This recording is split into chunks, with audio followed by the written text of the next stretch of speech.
Hadirin yang kami hormati, mohon perhatian.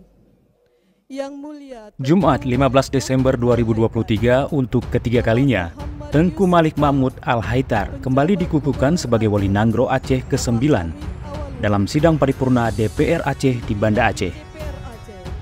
Mantan Perdana Menteri Gerakan Aceh Merdeka ini mengucapkan sumpah akan mencurahkan tenaga, harta, dan jiwa untuk Aceh dalam bingkai negara kesatuan Republik Indonesia.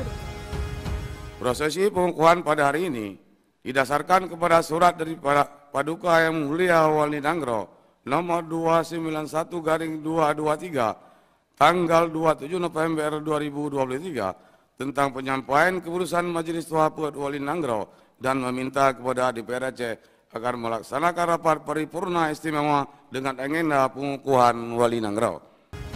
Pengukuhan ini disaksikan mantan Wakil Presiden Republik Indonesia Yusuf Kala serta Ketua Tim Juru Runding Perdamaian antara Republik Indonesia dengan Gerakan Aceh Merdeka 15 Agustus 2005 silam di Helsinki, Finlandia, Profesor Dr. Hamid Awaludin. Sebelumnya, atau tahun 2010 hingga 2012, Malik Mahmud hanya menduduki posisi sebagai penjabat pemangku Wali Nanggro Aceh. Baru setelah disahkan Kanun Nomor 8 Tahun 2012 tentang Wali Nanggro Aceh, posisi dan kedudukan Malik Mahmud menjadi permanen hingga kini. Munculnya kanun tersebut tentu tak lepas dari Undang-Undang Nomor 11 Tahun 2006 tentang Pemerintah Aceh yang diantaranya berisi tentang kekhususan dan keistimewaan dari pemerintah pusat kepada Aceh. Demi Allah, demi Allah, demi Allah, saya bersumpah dengan nama Allah, seraya Al-Quran yang mulia di tangan saya, bahwa akan saya serahkan nyawa, darah, dan harta saya untuk Aceh. Sementara lahirnya undang-undang tersebut juga bukan tanpa sebab, tetapi bagian dari kesepakatan damai atau MOU yang disepakati di Helsinki tadi. Sejak era keemasan dan kejayaan Kerajaan Aceh Darussalam melawan penjajahan Belanda hingga pasca konflik dan Aceh damai saat ini telah memiliki 9 wali nanggro atau wali negara. Pertama, Tengku Cik Ditiro Muhammad Saman bin Abdullah yang menjabat 26 Januari 1874 hingga 31 Desember 1891. Kedua, Tengku Cik Ditiro Muhammad Amin bin Muhammad Saman dari 1 Januari 1892 hingga 1896.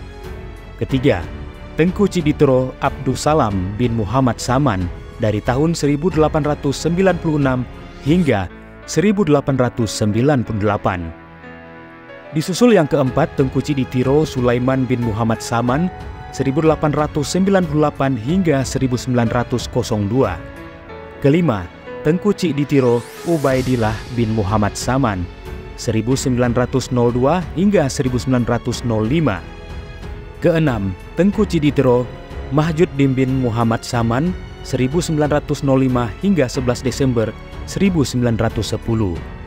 Pada masa ini sempat ada pemangku Wali Nanggro Aceh yaitu Tengku Cik Ule Tutu alias Tengku Cik di Garut Muhammad Saman 11 Desember 1910 hingga 3 Juni 1911.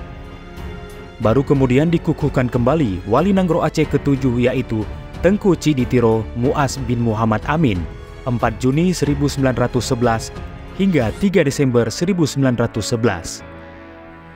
Begitupun pasca kepemimpinan Tengku Muaz, kursi Wali Nanggro Aceh sempat kosong selama 65 tahun.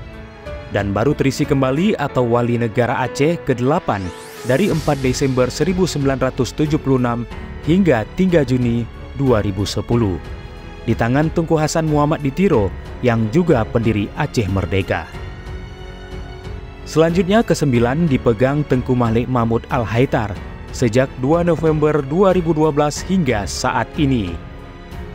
Dalam pengukuhan ketiga kalinya, Malik Mahmud menegaskan kehadiran Yusuf Kala dan Hamid Awaludin seakan menegaskan bahwa perdamaian Aceh merupakan bagian tertinggi bagi Aceh, Indonesia, dan dunia.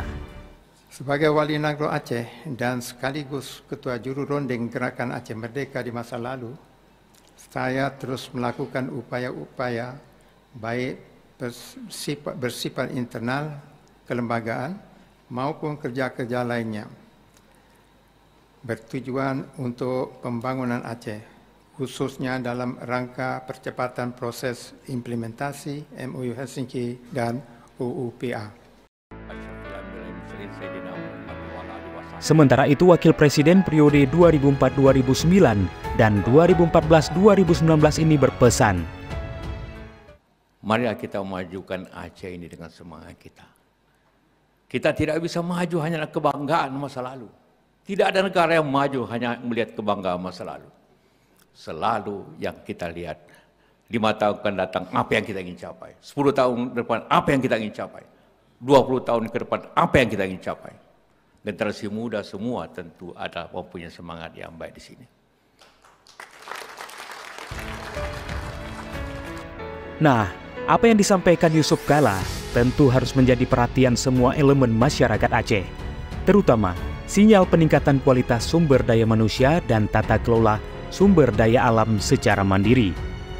Pesan ini memang terkesan anomali di tengah berkurangnya dana otsus dan praktik korupsi tanpa henti di bumi Tanah Renjong, termasuk terkurasnya sumber daya alam yang dilakukan para oligarki dari Jakarta yang bersekutu dengan oknum pemimpin dan kaki tangan di Aceh.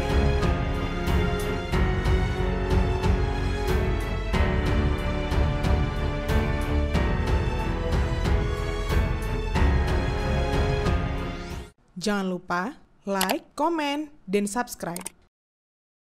Serta aktifkan lonceng notifikasi